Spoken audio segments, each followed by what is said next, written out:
0부터 20일까지 여행만 정리. 0번 바보카드. 처음부터 아무것도 모르는 이가 있었다. 돈이 뭔지도 명예가 뭔지도 사랑이 뭔지도 몰랐다. 하지만 사람들은 이미 바보를 다 아는 듯 했다. 어리석은 바보, 덜렁대는 바보, 우유부단한 바보, 눈치 없는 바보, 자기 것도 못 챙기는 바보, 끈기 없는 바보, 아는 게 없는 바보, 자기 뜻대로 어느 것 하나 해내지 못하는 바보. 어느 날 누군가가 바보에게 물었다.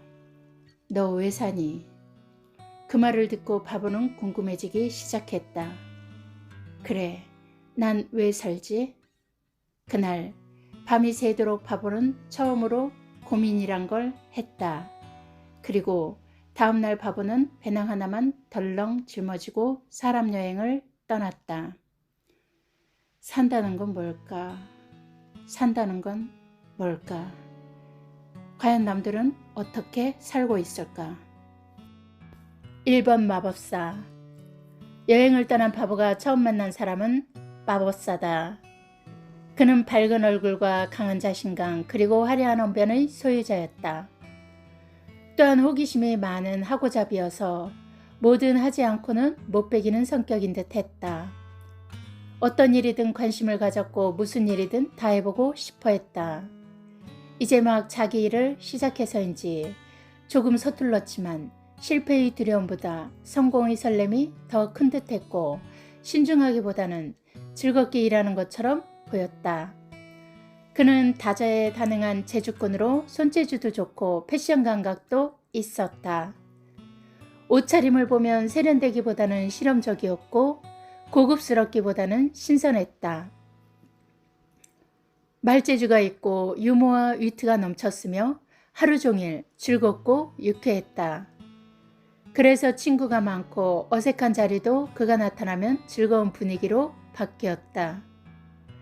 그는 나이보다 젊어 보이는 미소로 사람들을 편하게 해주었고 때로는 작은 이벤트로도 사람들의 관심을 자신에게 집중시키는 능력이 있었다. 바보가 그에게 다가가서 물었다. 산다는 건 뭐죠? 그러자 마법사가 설레는 표정으로 대답했다. 맨손으로 만드는 거죠. 바보는 의아한 듯 다시 한번 물었다. 맨손으로 만들어요? 마법사는 주먹을 쥐어 보이며 말했다. 이 맨손으로 내가 원하는 모든 것을 다 만들 수 있잖아요.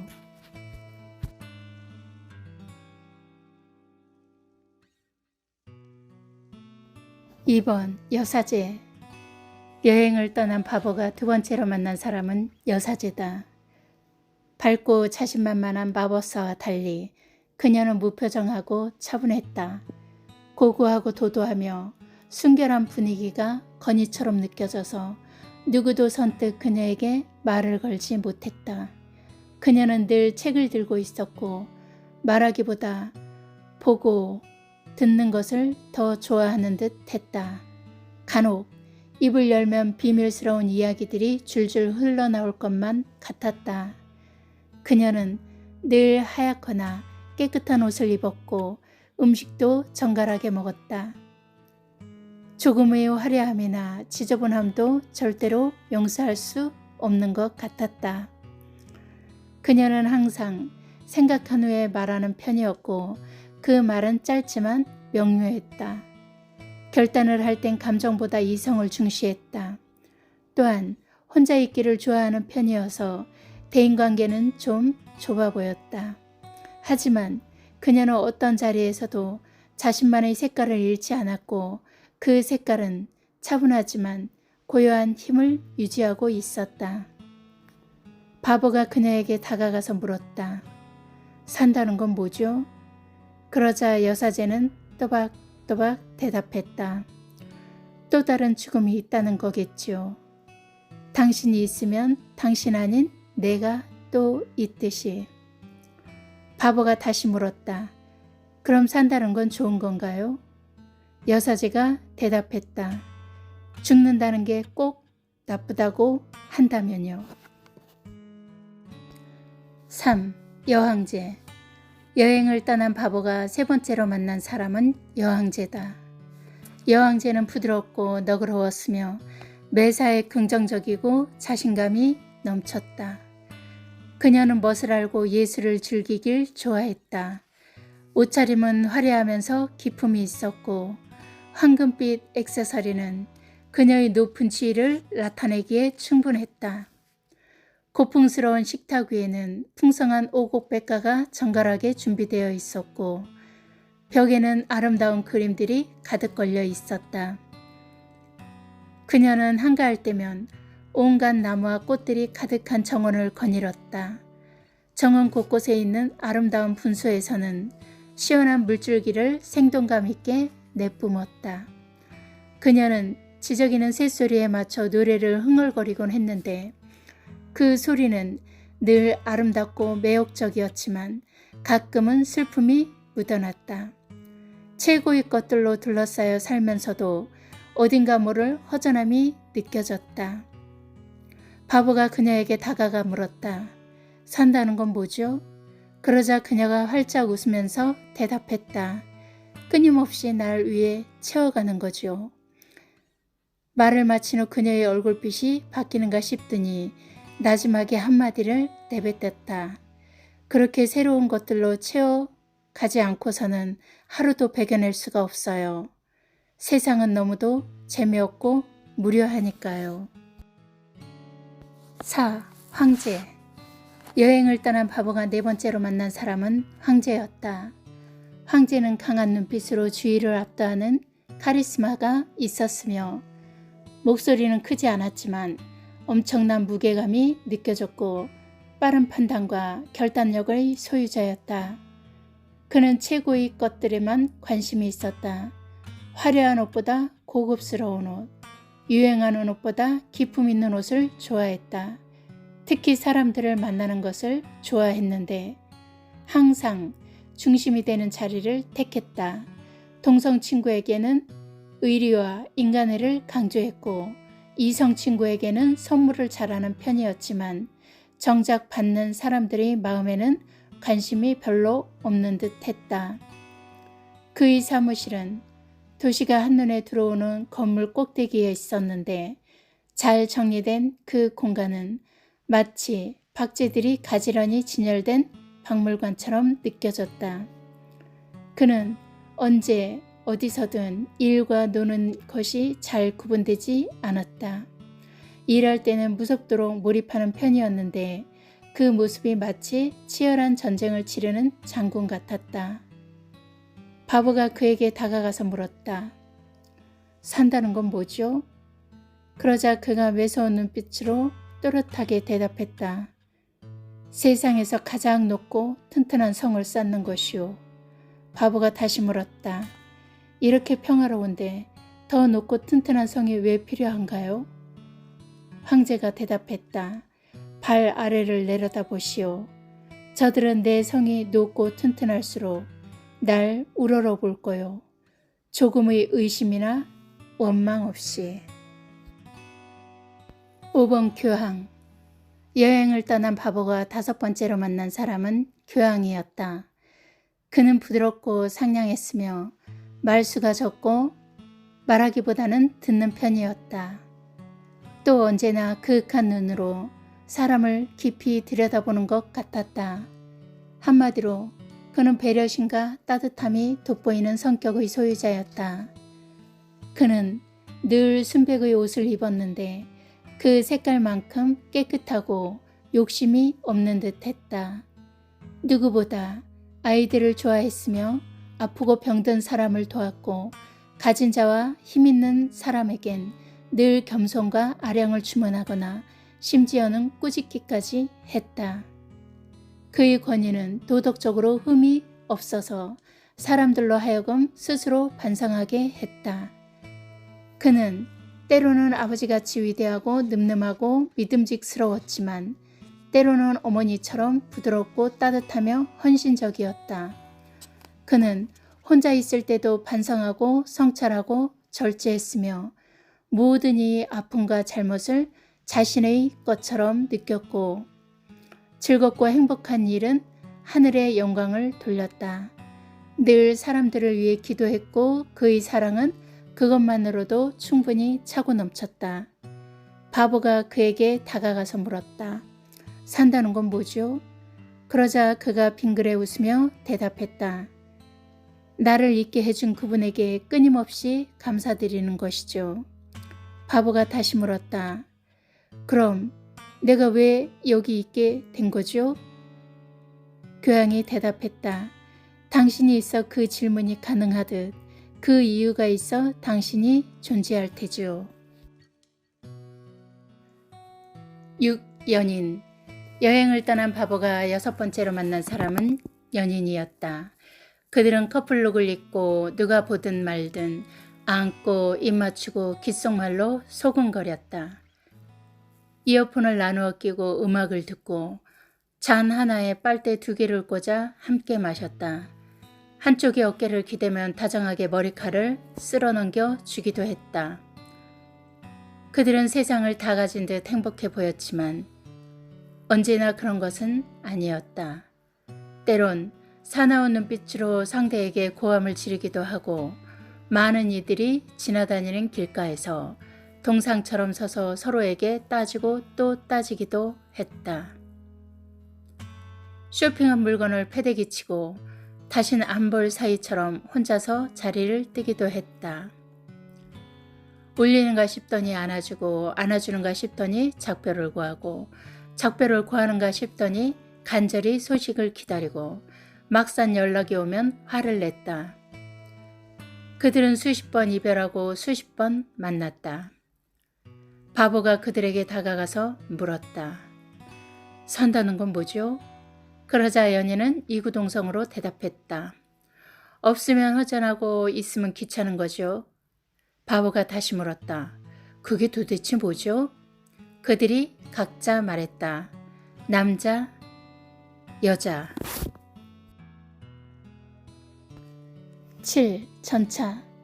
여행을 떠난 바보가 7번째로 만난 사람은 전차를 탄 전사였다.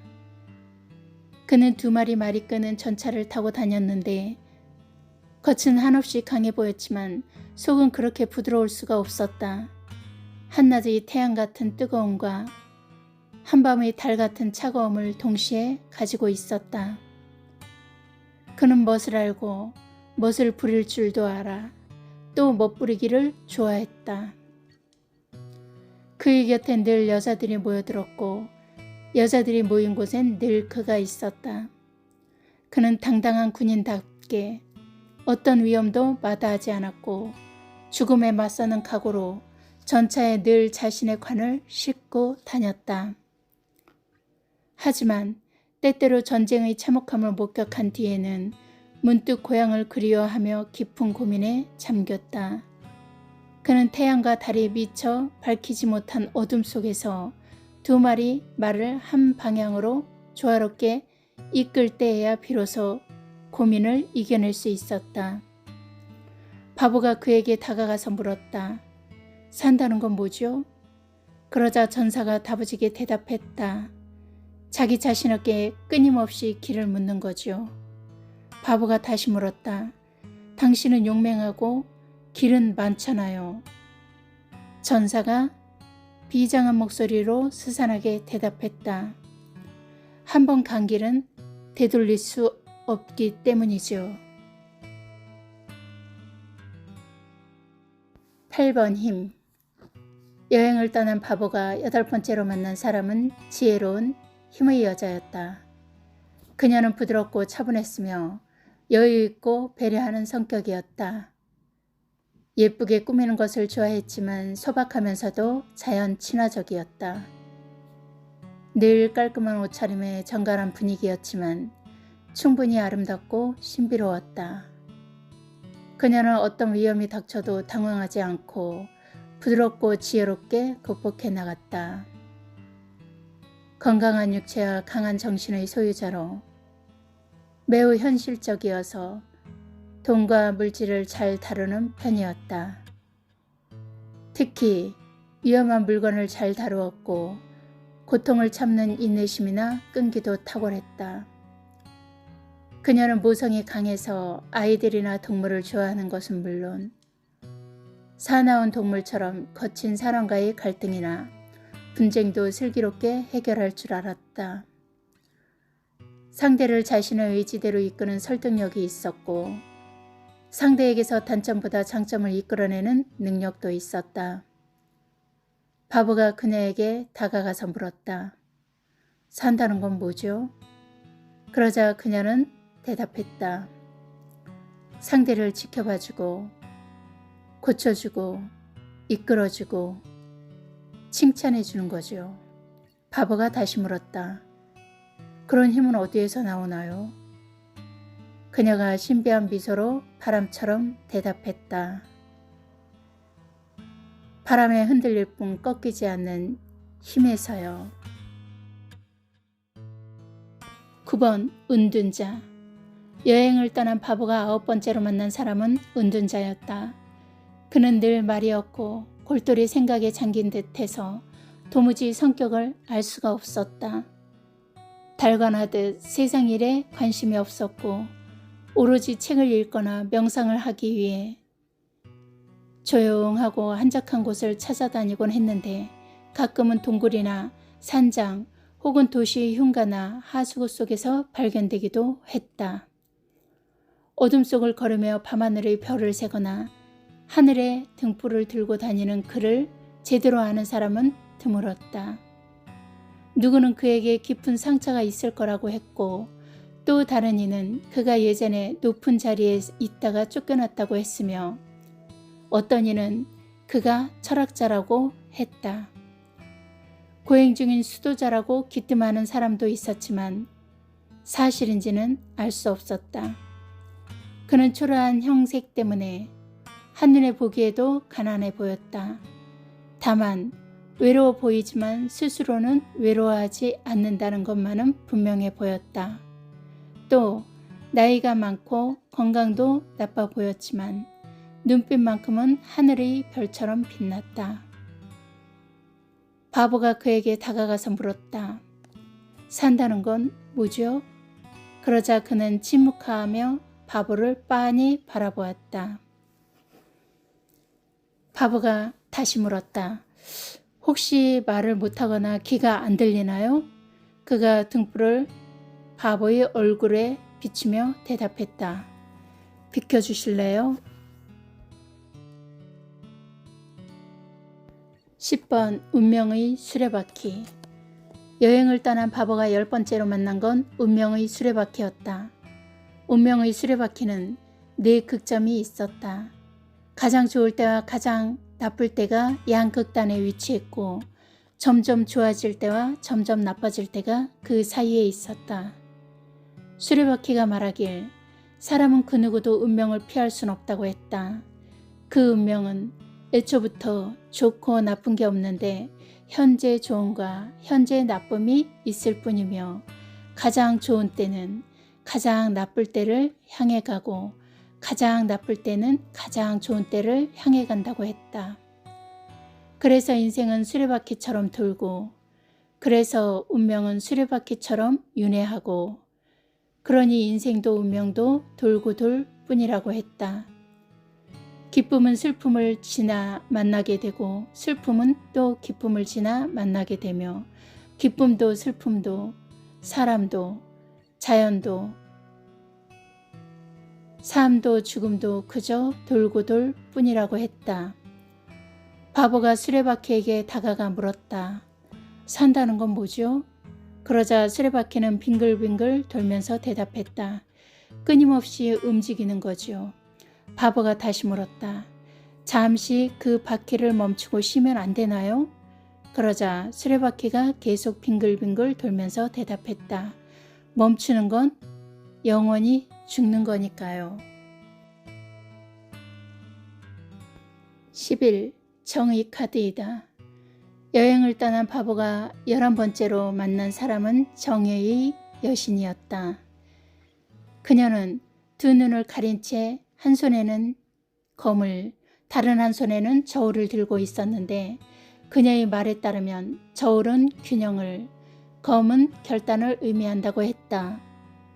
눈을 가린 이유는 편견이나 선입관 없이 갈등 상황을 해결하겠다는 의지를 드러내는 것이라고 했다. 또한 여신이 말하길 사람들은 자기가 보고 싶은 것만 보고 듣고 싶은 것만 듣고 모든 것을 자기 유리한 대로 판단하므로 늘 타인과 이해타산을 따지게 되고 그 때문에 이견이 발생하고 오해와 갈등이 빚어진다고 했다.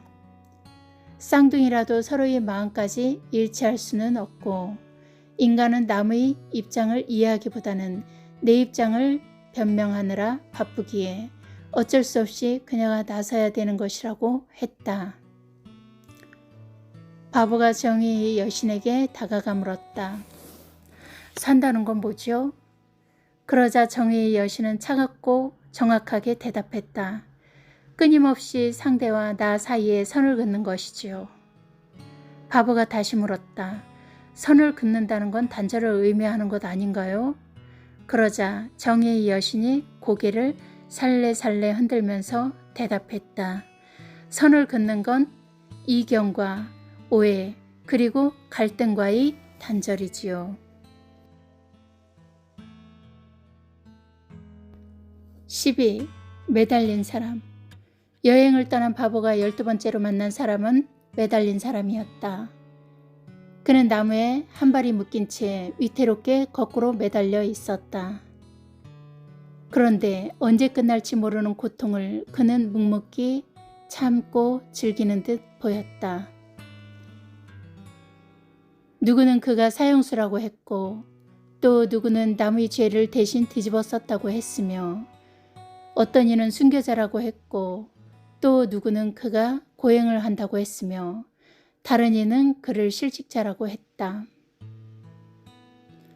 그는 하루에도 몇 번씩 토악질이 나올 때마다 차라리 죽고 싶고 또 죽고 싶었지만 세상을 거꾸로 보고 있으면 지금껏 보이지 않았던 것들이 보인다고 했다.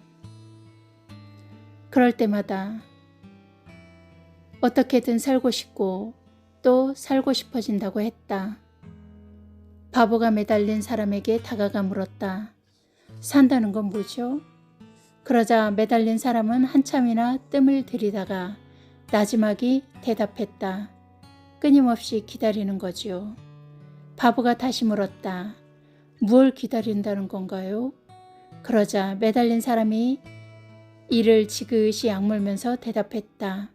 내 속에 그것들이 다 비어지거나 차오를 때까지요. 13. 죽음. 여행을 떠난 바보가 13번째로 만난 것은 죽음이었다. 죽은 사람은 관 속에서 누워 말이 없었다. 기쁨도 슬픔도 고통도 모두 끝난 듯 했고 고요하다 못해 편안해 보였다. 그가 어떻게 죽었든 그가 무엇을 위해 살았든 그가 마지막까지 무엇을 이루려 했든 그런 건 이미 의미를 잃은 지 오래였다. 주위의 슬픔도 주위의 평가도 그가 여태까지 남긴 그 어떤 흔적도 그저 남겨진 사람들의 것이었다. 바보가 관 속의 죽음을 보며 한 발 다가갔다. 그리고 혼잣말로 중얼거렸다. 산다는 건 뭘까요? 기대도 하지 않았지만 역시나 죽은 사람은 말이 없었다. 바보는 다시 중얼거렸다. 죽음을 만나는 것일 테죠? 그리고선 한참 동안 죽음을 바라보다 바보가 다시 중얼거렸다. 장미는 시들어 씨앗을 남기고 그 씨앗은 또 장미를 피우듯 죽음은 또 다른 삶일까요?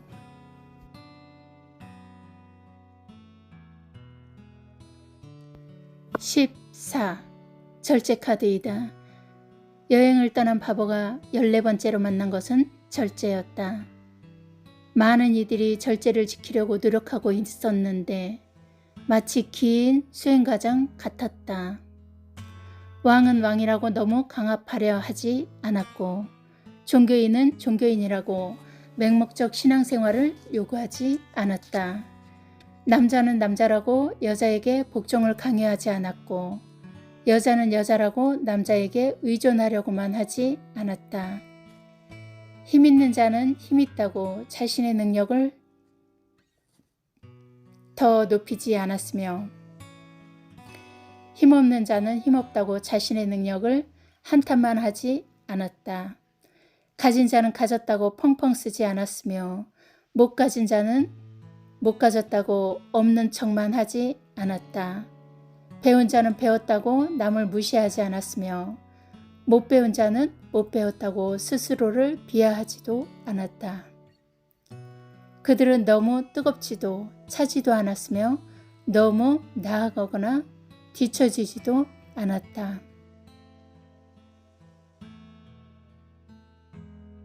15번 악마. 여행을 떠난 바보가 15번째로 만난 것은 악마였다. 바보는 잔뜩 긴장했지만 많은 사람들이 악마라고 부르는 존재는 오히려 모두 다 매력적으로 다가왔다.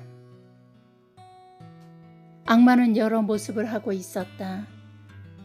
자신을 믿으면 영생을 얻기에 지금 죽어도 손해가 아니라고 친절하게 가르쳐주는 악마도 있었고, 도장만 찍으면 돈을 마음껏 빌려가도 좋다는 사려 깊은 악마도 있었고, 이제껏 자기는 가난하고 힘든 사람들만 데려다가 먹여주고 재워줬다면서 자기가 시키는 대로만 하면 평생 아무 문제도 없을 거라는 악마도 있었다. 때때로 악마는 상상 속에서도 있었고 공부 속에도 또 술병 속에도 트럼프 속에도 철장 속에도 있었다. 바보가 악마라고 부르는 이들에게 다가가 물었다. 산다는 건 뭘까요? 그들 중 누군가가 말했다. 자기만의 지옥을 찾는 거지. 바보는 그 대답을 듣고 잠시 두려워졌다. 하지만 더 궁금해진 바보는 다시 한번 물었다. 영혼을 팔란 말인가요? 그는 비밀을 털어놓듯 나지막이 말했다. 싫은데 팔면 구속이지만 좋아서 팔면 자유란다. 16. 탑. 여행을 떠난 바보가 16번째로 만난 것은 탑이었다. 무너진 탑 때문에 많은 사람들이 죽었고 모두들 인재라고 했지만 바보는 죽고 사는 게 정말 사람 때문인지 신 때문인지 헷갈렸다. 누구는 부실공사가 문제라고 했고 누구는 비상경보등이 울리지 않았다고 했고 누구는 구조대가 늦게 왔다고 했다.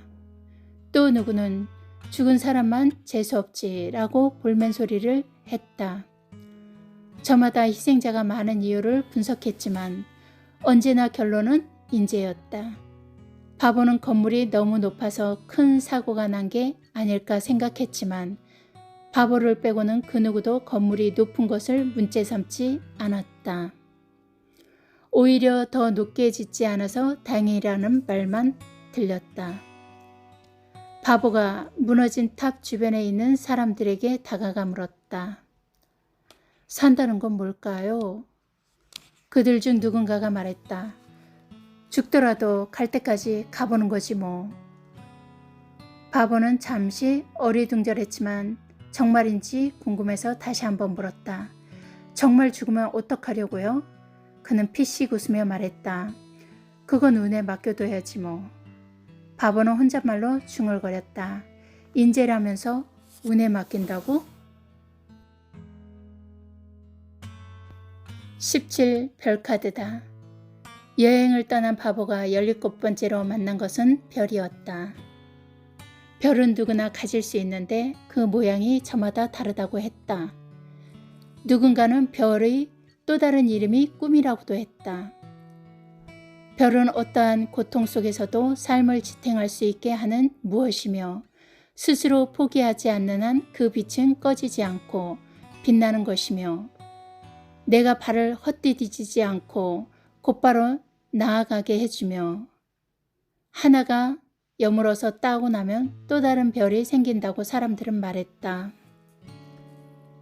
별은 보이는 것을 아름답게 하고 별은 들리는 것을 감미롭게 하며 별은 느껴지는 맛을 향긋하게 하고 별은 발걸음을 가볍게 한다고 했다.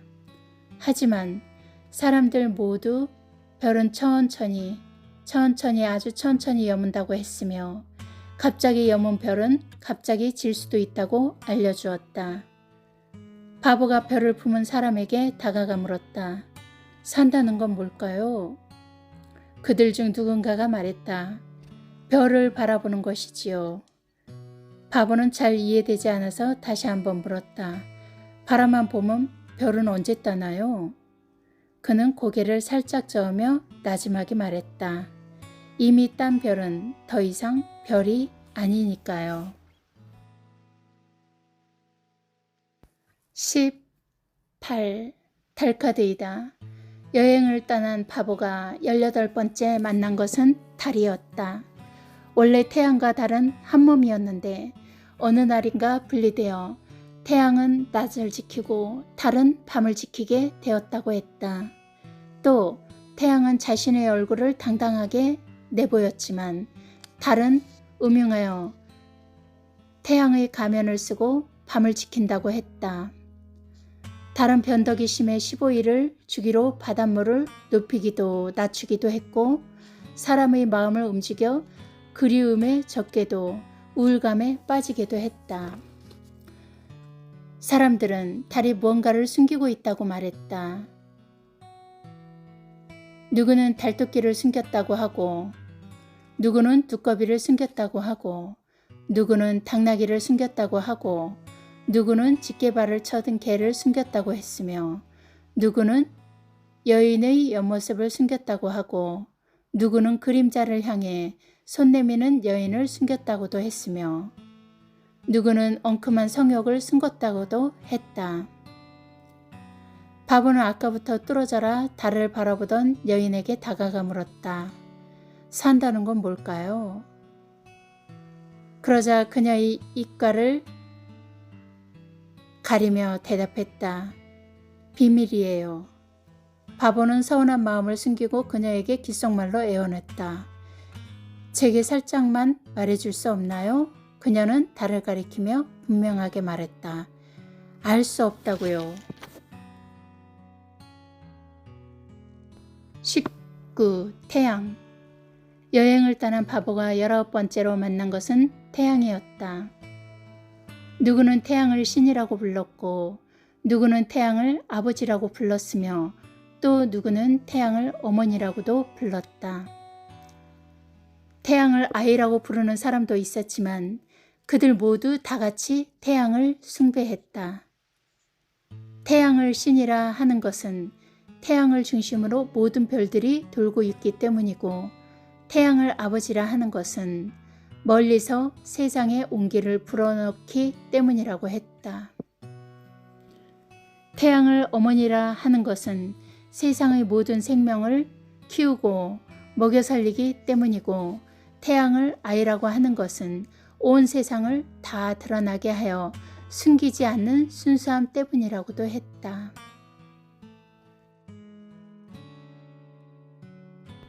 20.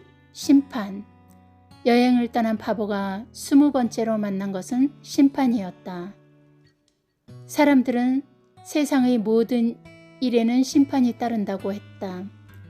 심판은 상과 벌을 가리키기 위한 것인데 심판을 나도 하고 남도 하고 사람도 하고 신도 하지만 가장 무서운 심판은 자기 자신에 대한 스스로의 심판이라고 했다. 최후의 심판에서 처음부터 상을 바라며 사는 사람도 있고 최후의 심판에서 처음부터 벌을 의식하며 사는 사람도 있으며 최후의 심판에서 처음부터 상과 벌에 관심조차 없는 사람도 있고 최후의 심판에서 처음부터 심판을 심판하며 사는 사람도 있다고 했다. 바보는 임종을 앞둔 사람에게 다가가 물었다. 산다는 건 뭘까요? 그러자 그가 담담하게 말했다. 편안하게 받아들이는 것이죠. 바보는 짐짓 시험하듯 다시 물었다. 상을 받으면 좋겠지만 혹시 벌이라도 받으면 그는 마지막 유언을 미처 다 끝내지도 못한 것처럼 서서히 눈을 감으며 입을 움직였다. 죄에 대한 마지막 나의 심판이 더 궁금할 뿐. 21 세계. 여행을 떠난 바보가 21번째로 만난 것은 완전한 세계였다. 바보는 어느새 여행의 종착지에 서 있었고 세상은 전혀 의심할 것 없이 보였다. 오랜 여행을 통해 바보는 산다는 게 뭔지 이제 다 알 것 같았다. 산다는 건 누구는 맨손으로 만드는 것이고 누구에겐 또 다른 죽음이 있다는 것이고 누구에겐 끊임없이 자신을 위해 채워가는 것이고 누구에겐 세상에서 가장 높고 튼튼한 성을 쌓는 것이고 누구에겐 자신을 있게 해준 그분에게 끊임없이 감사하는 것이고 누구에겐 없으면 허전하고 있으면 귀찮은 것이고 누구에겐 자기 자신에게 끊임없이 길을 묻는 것이고 누구에겐 지켜봐주고 고쳐주고 이끌어주고 칭찬해주는 것이고 누구는 침묵을 지키는 것이고 누구는 끊임없이 움직이는 것이고 누구는 끊임없이 상대와 자기 사이에 선을 긋는 것이고 누구에겐 끊임없이 기다리는 것이고 누구에겐 죽음을 만나는 것이고 누구에겐 저마다 입장이 있다고 믿는 것이고 누구에겐 자기만의 지옥을 찾는 것이고 누구는 비밀일 뿐이고 누구에겐 태양이 있기 때문이고 누구에겐 편안하게 받아들이는 것이다. 이것이 산다는 것이라는 것이다. 바보는 다시 짐을 꾸리고 여행을 떠날 채비를 했다. 이번엔 산다는 것 그 너머에 또 무엇이 있는지 세상 궁금해졌기 때문이다.